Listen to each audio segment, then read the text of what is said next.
कवच 4.0 का डिमॉन्स्ट्रेशन हुआ है। यहाँ पर तेज रफ्तार ट्रेन जा रही है। इस तरीके की ट्रेनें जब ट्रैक पर निकलती हैं तो कहीं ना कहीं RFID के जरिए इस ट्रेन की लोकेशन पता रहती है। तेज रफ्तार ट्रेनों को सुरक्षित चलाने के लिए कवच एक जबरदस्त टेक्नोलॉजी है और यहाँ पर हम वही दिखा रहे हैं। RFID थोड़ी थोड़ी दूर पर लगी रहती हैं और जो सिस्टम लोगों के अंदर होता है, नीचे लगा होता है, वो रीड करता है और ये रीडर सीधा सीधा पढ़ता है। क्या दिखा रहे हैं यहाँ पर? ये सारा हमारा टैग का जितना भी इन्फॉर्मेशन है सर, इस पे आ जाती है डिस्प्ले पे। यही सेम हमारा लोगो में लगा हुआ रहता है।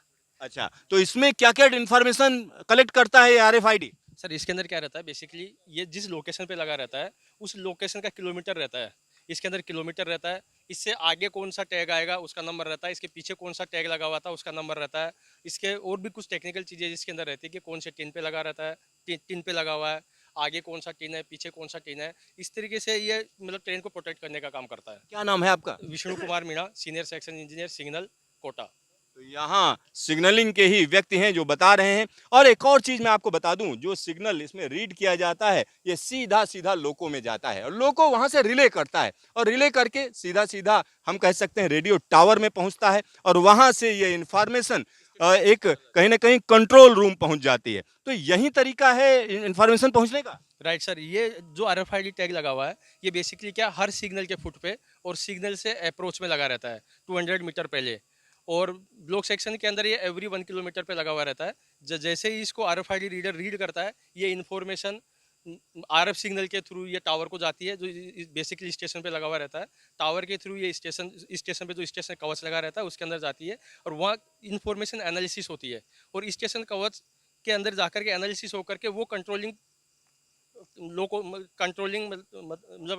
कंट्रोल सिस्टम में चली जाती है। कंट्रोल सिस्टम में जाती है और लोगों को कंट्रोल करता है। लोगों के अंदर जो डिवाइस लगी रहती है उसको इन्फॉर्मेशन सेंड करता है और अकॉर्डिंग टू दिस इन्फॉर्मेशन लोगों के अंदर कवच एक्ट करता है। तो यहाँ आप समझिए इंजन को पता रहता है कि आगे कौन सी ट्रेन है, पीछे कौन सी ट्रेन है, कितनी दूरी पर सिग्नल है और सिग्नल लाल है या हरा है ये भी पता रहता है। और यहाँ पर एक और चीज मैं बता दूं, RFID की अगर हम बात करें तो कितनी कितनी दूरी पर ये लगाई जाती है? ये RFID रीडर ब्लॉक सेक्शन के अंदर एवरी 1 किलोमीटर पे लगा रहता है और एवरी सिग्नल के फुट पे लगा रहता है और सिग्नल से 200 मीटर पहले लगा रहता है सिग्नल के अप्रोच के अंदर।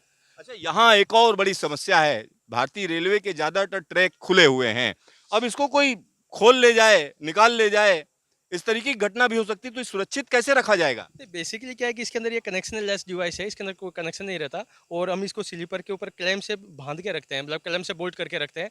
ये इजीली मतलब इजीली नहीं निकलता ताकि डैमेज होने के चांसेस बहुत कम है।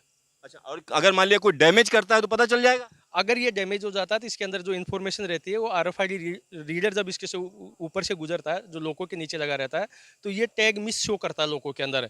तो ये ऑटोमेटिकली पता चल जाता है कि कौन सा टैग मिस हुआ है और इसको हम NMS के थ्रू भी मॉनिटर करते हैं जहाँ पे हमें ये ऑनलाइन पता भी चल जाता है कि कौन सा टैग प्रॉपर बिहेव नहीं कर रहा है या कौन सा टैग वर्किंग में नहीं है। तो सिग्नलिंग में बड़ा बदलाव आने जा रहा है, ये कह सकते हैं?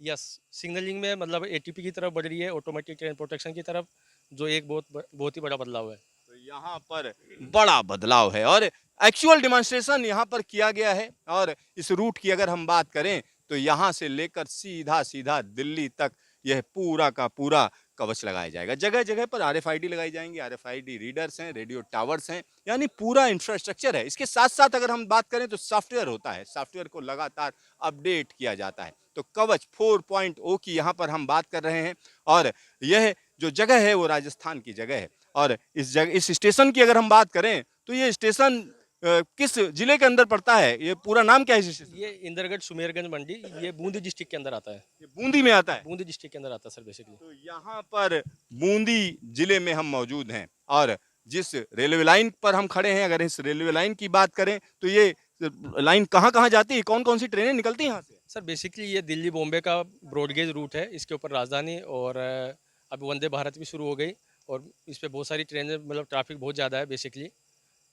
तो यहाँ आप समझिए ये मेन लाइन है, यानी दिल्ली से मुंबई जाना हो तो कई ट्रेनें यहाँ से निकलती हैं और इसको सुरक्षित किए जाने का पूरा काम चल रहा है। कवच 4.0 जगह जगह पर इसके इंस्टॉलेशन का काम चल रहा है और आज जो काम हुआ है उस इंस्टॉलेशन और डिमॉन्स्ट्रेशन का भी काम किया गया है। खुद रेल मंत्री ने सिकंदराबाद में इस टेक्नोलॉजी के उपयोग को दिखाया था। आमने सामने ट्रेनें लाई गई थी और दोनों में ऑटोमेटिक ब्रेक लगे थे। तो आज उसको कहीं ना कहीं जमीन पर उतारने का काम चल रहा है। कैमरामैन शकील अहमद के साथ सिद्धार्थ, न्यूज स्टेशन बूंदी।